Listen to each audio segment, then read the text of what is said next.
प्रश्न पहा, T20 world कपचा brand ambassador कोण आहे? तर कोण आहे? Usain bolt. खूप इम्पॉर्टंट प्रश्न आहे. त्यानंतरचा प्रश्न पहा, अलीगढ मुस्लिम विद्यापीठाच्या कुलगुरूपदी 100 वर्षात पहिल्यांदा एका महिलेची निवड झाली. त्यांचे नाव काय? उत्तर आहे नईमा खातून. पुढील प्रश्न पहा, जागतिक हिवताप दिन कधी असतो? उत्तर आहे 25 एप्रिल. आणि हा जागतिक हिवताप दिन 2007 पासून साजरा करण्यात येतो. त्यानंतर बघा, या वर्षीची जी थीम आहे जागतिक हिवताप दिनाची ती आहे accelerating the fight against malaria for a more equitable world. Theme लक्षात ठेवा, थीमवर जास्तीत जास्त प्रश्न येण्याची शक्यता आहे. त्यानंतर पुढील प्रश्न, 22 एप्रिल म्हणजे एप्रिल महिन्यातले आपण काही इम्पॉर्टंट दिनविशेष बघूया.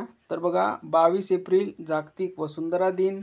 पुढील पहा, 23 एप्रिलला असतो जागतिक पुस्तक दिन. त्यानंतर पुढील प्रश्न पहा, 24 एप्रिल राष्ट्रीय पंचायत दिन आणि 25 एप्रिल असतं जागतिक मलेरिया दिन. तर हे लक्षात ठेवा. नेक्स्ट प्रश्न पहा, देवरुख सरड्यावर दीपकाळीच्या नव्या वाणाची नोंद ... च्या लाल यादीत संकटग्रस्त प्रजाती म्हणून स्थान. तर लाल जी यादी आहे म्हणजे रेड लिस्ट कोण जाहीर करते? तर IUCN. हे लक्षात ठेवा. आणि कोणत्या आहे? तर देवरुख सरड्यावर.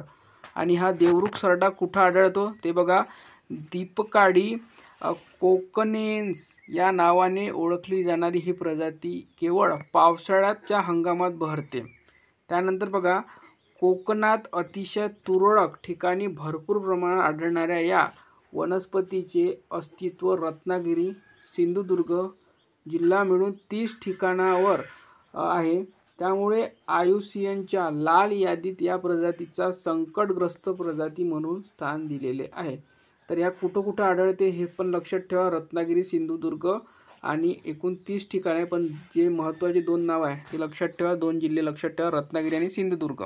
कोकणात आढळते. पुढील प्रश्न पहा, भारतीय नौदलातील महिला अधिकाऱ्यांची ऐतिहासिक महासागर मोहीम यशस्वीपणे पार पाडून कोण मायदेशी परतली? उत्तर INSV तारिणी.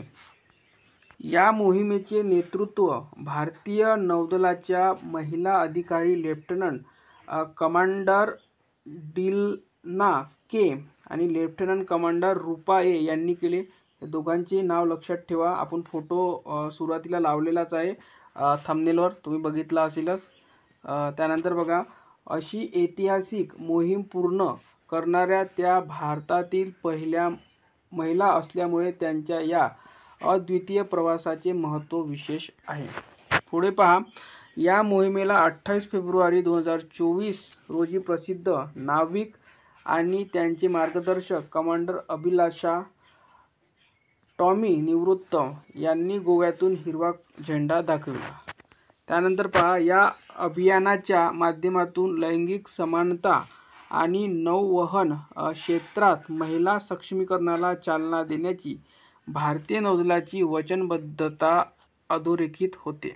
पुढचा प्रश्न पहा, लष्करी दळणवळणासाठी भारतीय लष्कराने तयार केलेल्या स्वतःच्या स्वतंत्र संपर्क यंत्रणेचे नाव काय? उत्तर आहे संभव. त्यानंतरचा नेक्स्ट प्रश्न पहा, जम्मू काश्मीरमधील पाकिस्तानी दहशतवाद्यांच्या कारवाया वाढवण्याच्या मनसुब्याला चोख प्रत्युत्तर देण्यासाठी भारतीय लष्कर कोणते ऑपरेशन राबवणार आहे? उत्तर ऑपरेशन सर्वशक्ती. पुढील प्रश्न पहा, भारत आणि कोणत्या देशात दरम्यान सहयोग कायजिन हा युद्ध अभ्यास आयोजित केला जातो आहे? उत्तर आहे जापान.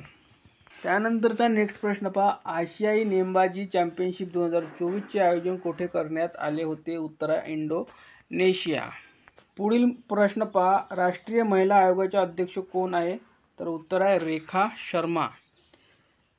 नेक्स्ट प्रश्न पहा, महाराष्ट्र राज्यात पदवी अभ्यासक्रमाला प्रवेश घेणाऱ्या विद्यार्थ्याचा ग्रॉस एनरोलमेंट रेशो GER किती आहे? उत्तर आहे 34.9. नेक्स्ट प्रश्न पहा, महाराष्ट्र राज्य पदवी अभ्यासक्रमाला प्रवेश घेणाऱ्या विद्यार्थ्याच्या ग्रॉस एनरोलमेंट रेशो GER मध्ये देशात कितवा क्रमांक आहे? उत्तर आहे 8. त्यानंतरचा नेक्स्ट प्रश्न पहा, भारतात उच्च शिक्षण घेण्याचे प्रमाण सर्वाधिक कुठे आहे? उत्तर आहे चंदीगड. त्यानंतरचा नेक्स्ट प्रश्न पहा, पदवी अभ्यासक्रमाला प्रवेश घेणाऱ्या विद्यार्थ्यांचा देशात सर्वाधिक चंदीगडचा किती ग्रॉस रेट आहे? एनरोलमेंट रेशो GER किती आहे? तर 66.1. नेक्स्ट प्रश्न पहा, खालीलपैकी कोण जीवनधारा 2 या विमा पॉलिसीचा शुभारंभ केला आहे? तर उत्तर आहे LIC. पुढील प्रश्न पहा, LICने शुभारंभ केलेल्या जीवनधारा 2 पॉलिसीचा लाभ घेण्यासाठी किती वर्षे वयाची अट आहे? उत्तर आहे 20.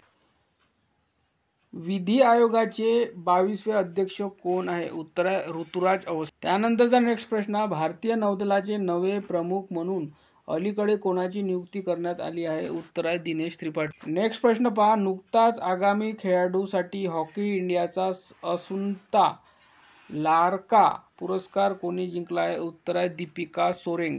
त्यानंतरचा नेक्स्ट प्रश्न पहा, नुकतेच sky track world airport award 2024 मध्ये जगातील सर्वोत्तम विमानतळ कोणाला घोषित करण्यात आले? उत्तर आहे हमाद इंटरनॅशनल.